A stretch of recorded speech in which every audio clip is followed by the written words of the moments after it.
Yo, what's up, family? Before we start the video, please leave a like, subscribe, and share to any and everyone that you can. Just bring it out there a little bit more. With that being said, let's get right into the video. The Memphis Grizzlies, to put it mildly, have been banged up all season, but shout out to Coach Taylor Jenkins because no matter who is on the floor with that jersey on, they always play hard and together. They just beat the Milwaukee Bucks 113-110, and 19-year-old GG Jackson dropped 27 points and was a vital part of the win. I figured we'd take a closer look at his game, so let's get into the film. So before we actually start, I have a couple things to say about GG. I wanted him on the Celtics on draft night, and I was a person that saw him in college and believed in his potential. I want to stress the word potential because the only thing I could grasp from GG's freshman year was flashes of things. He was very inefficient, shooting 38% from the field and 32% from three in that questionable shot selection, but a lot of things went into that. The biggest thing to me is that he was the youngest college basketball player in the entire NCAA that year. You would never expect an 18-year-old who has been thrust into a #1 option role to be perfect. Two,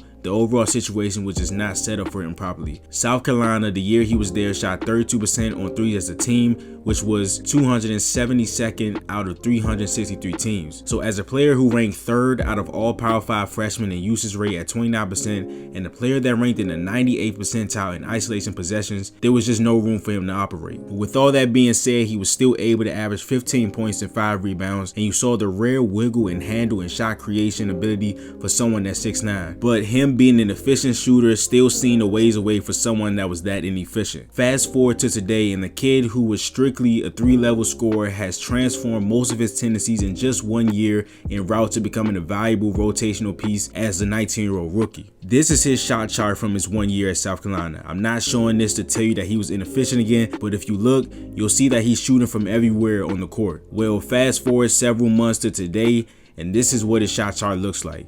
In college, 36% of his overall field goal attempts were threes.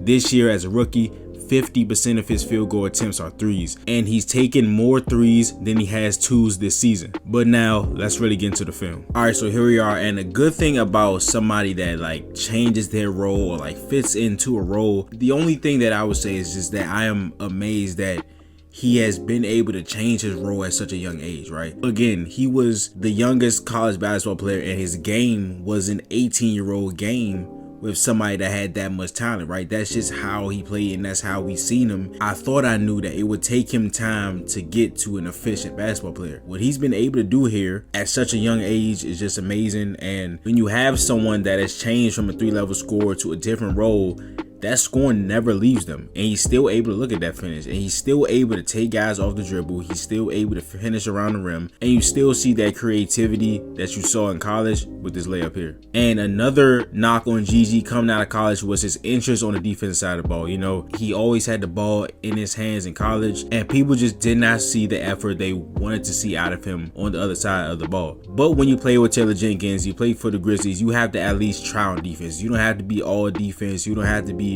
a defensive player of the year like Jaren Jackson and Marcus Smart, who they have on their team now. But you have to play hard. At the very least, you have to play hard. And if you can't do that, you cannot be on the court. And again, it's just amazing to see how he's transformed in such little time. And this part of the game is where he just started knocking down every three. He was 6 for 10 from threes, and he was not just shooting regular threes. He's damn near at the hash mark now, and just some shooting stats for GG this season in his rookie year. He's shooting 40% from 3 overall this year, 40% on catch and shoots, and he's damn near automatic from the corners, shooting 58% from those spots. And as you see here, he received the pass, gets square, and hits the 3. And to be honest, I watched him in college. I vividly watched him in college.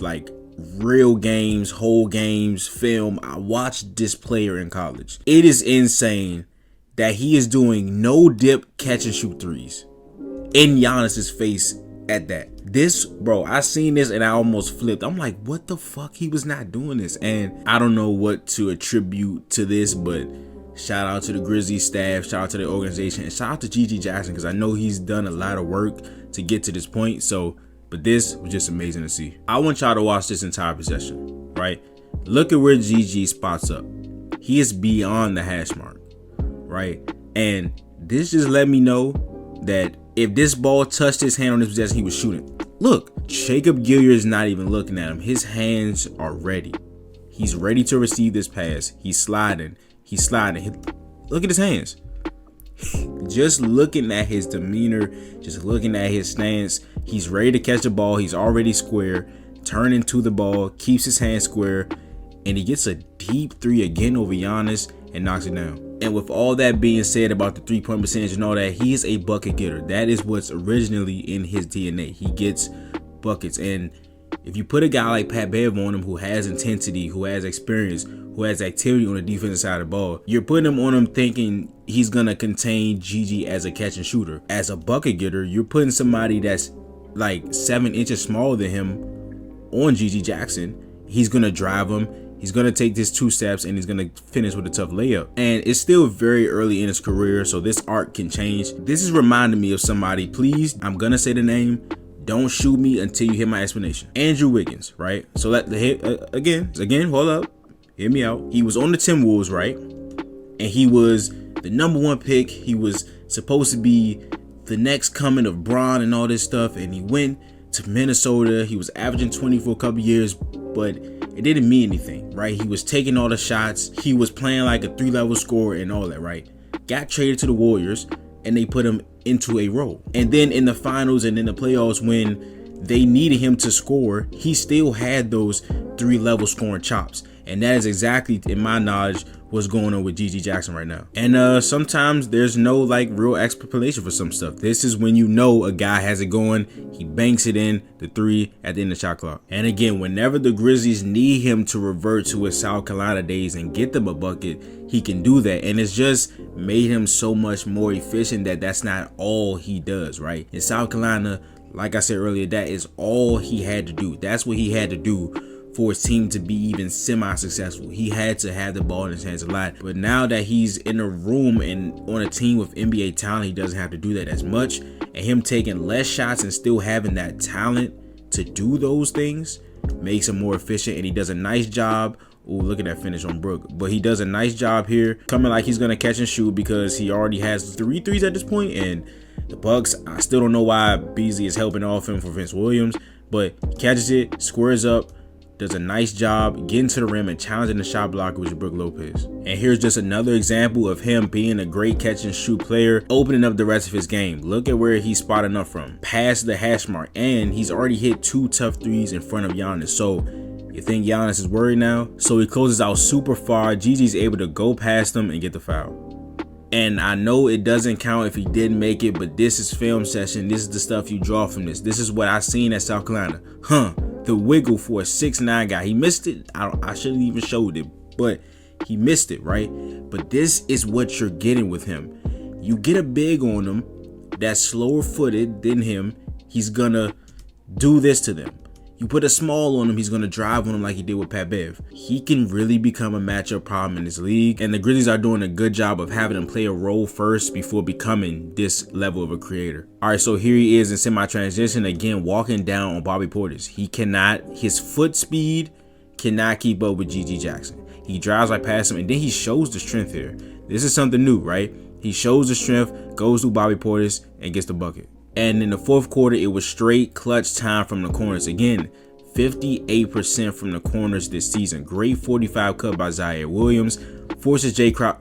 I don't even, that is a great cut, but Jay Crowder overreacted so much to this. Like, your shot blockers down there, live with that. Now, I don't know how high GG is on the scout report. Jay Crowder has just started playing again, so I don't know. Not just, but he, just came back a little while ago, and I don't even know if he knows who GG Jackson is. Good cut by Zaire to even force this, but Jay Crowder has to stay in the corner on the guy that's automatic from that spot. All right, here the Grizzlies are coming up the court. They do a nice job swinging the ball, and again, how do you lose a guy that shoots this well? Crunch time, down 1, puts him up 2. But that is the video. Again, if you enjoyed, please leave a like, subscribe, and share to any and everyone that you can. Just bring it out there a little bit more. And I will see you guys in the next video. But this is Nick. Peace.